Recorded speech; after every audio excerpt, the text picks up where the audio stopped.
ইয়াজুজ মাজুজের রহস্যময় প্রাচীর খুঁজে পাওয়া গেছে, এমনই কিছু চাঞ্চল্যকর তথ্য দিয়েছে কিছু অভিযাত্রী।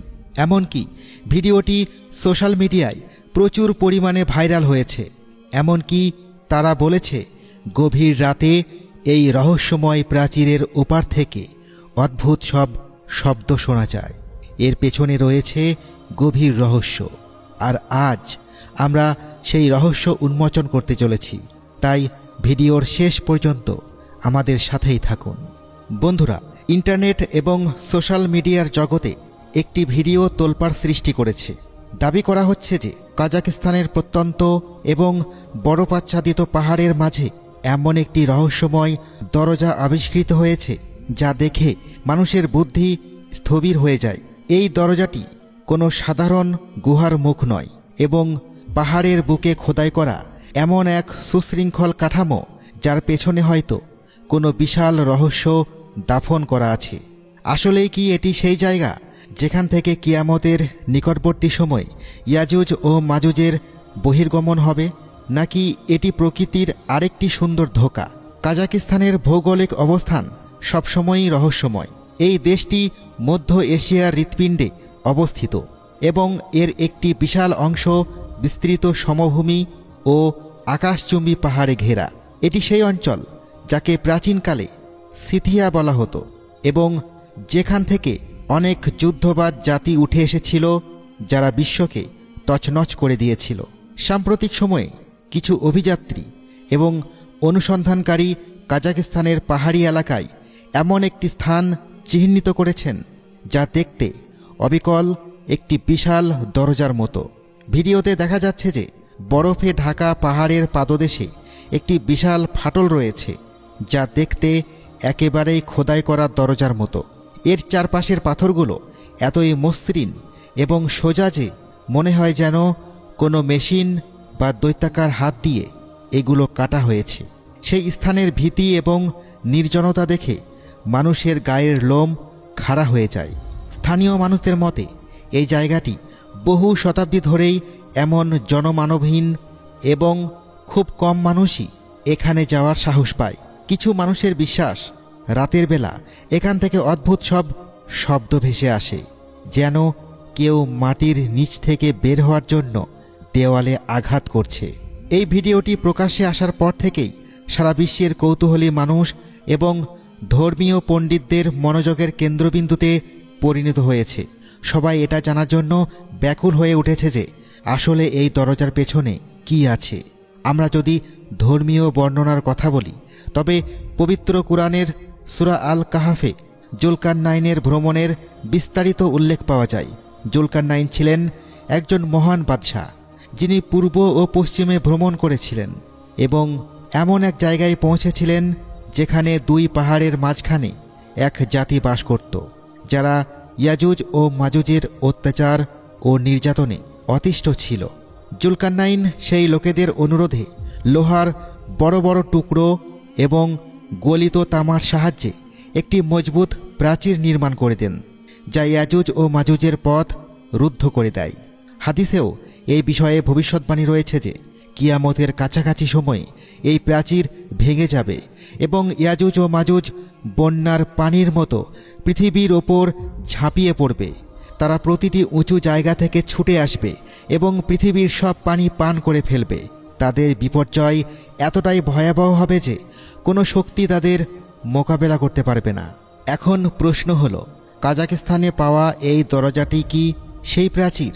ভৌগোলিক দিক থেকে কাজাকিস্তান, ককেশাস এবং মঙ্গোলিয়ার এই অঞ্চলটি ঐতিহাসিকভাবে ইয়াজুজ ও মাজুজের অবস্থান বলে ধারণা করা হয়।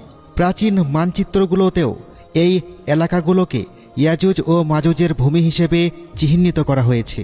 অনেক গবেষকের ধারণা জুলকারনাইন যেখানে প্রাচীর নির্মাণ করেছিলেন তা দাগেস্তানের দরবন্ধ নামক স্থানে হতে পারে, কিন্তু কারো কারো মতে এই স্থানটি মধ্য এশিয়ার পাহাড়ের কোনো গোপন জায়গায় লুকায়িত আছে।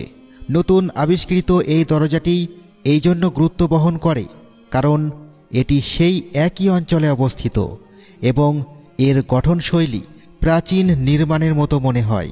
তবে মুদ্রার উল্টোপিঠ দেখাটাও জরুরি। সব চকচকে জিনিসই সোনা হয় না এবং সব গুহা বা ফাটলি ইয়াজুজ ও মাজুজের প্রাচীর হয় না। ভূতাত্ত্বিক বিশেষজ্ঞ এবং বিজ্ঞানীরা এই ভিডিওটি খুব সূক্ষ্মভাবে পর্যবেক্ষণ করেছেন।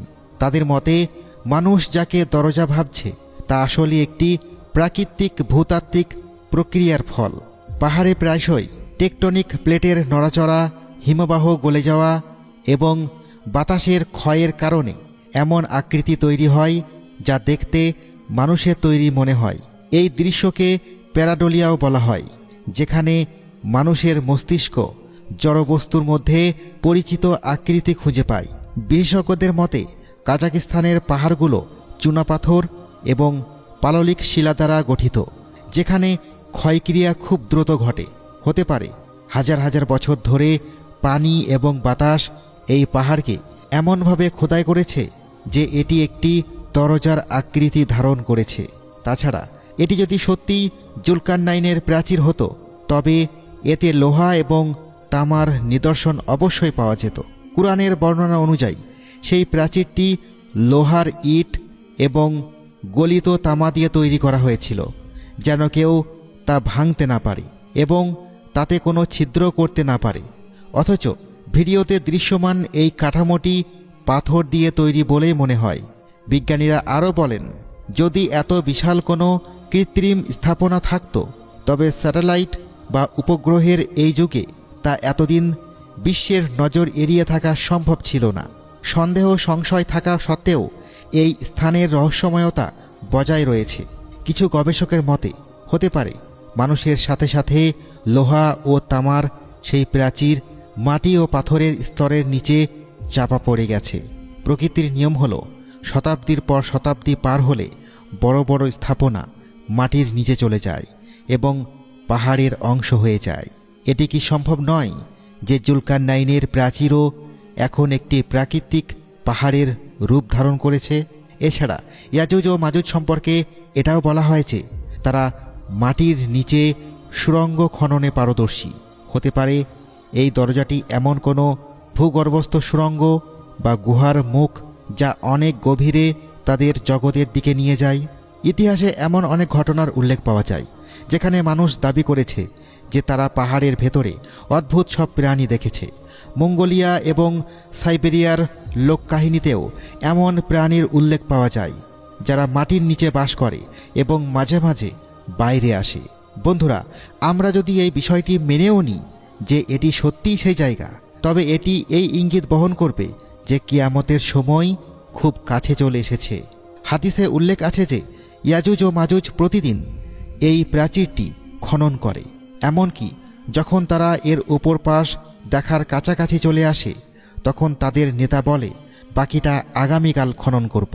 কিন্তু আল্লাহ তাআলা সেটিকে পুনরায় আগের চেয়েও মজবুত করে দেন এবং এই প্রক্রিয়া ততক্ষণ পর্যন্ত চলতে থাকবে যতক্ষণ না আল্লাহর আদেশ আসে। এই হাদিস থেকে বোঝা যায় যে সেই প্রাচীর এখনও বিদ্যমান এবং তারা প্রতিনিয়ত চেষ্টা চালিয়ে যাচ্ছে।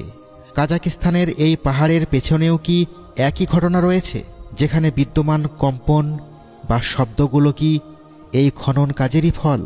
বন্ধুরা, এগুলো এমন সব প্রশ্ন যার চূড়ান্ত উত্তর হয়তো ততক্ষণ পর্যন্ত পাওয়া যায় না যতক্ষণ না সেই জায়গার সম্পূর্ণ বৈজ্ঞানিক ও প্রত্নতাত্ত্বিক গবেষণা করা হয়। এই বিষয়ে আপনার কি মনে হয় তা অবশ্যই আপনার মতামত কমেন্ট বক্সে উল্লেখ করতে ভুলবেন না।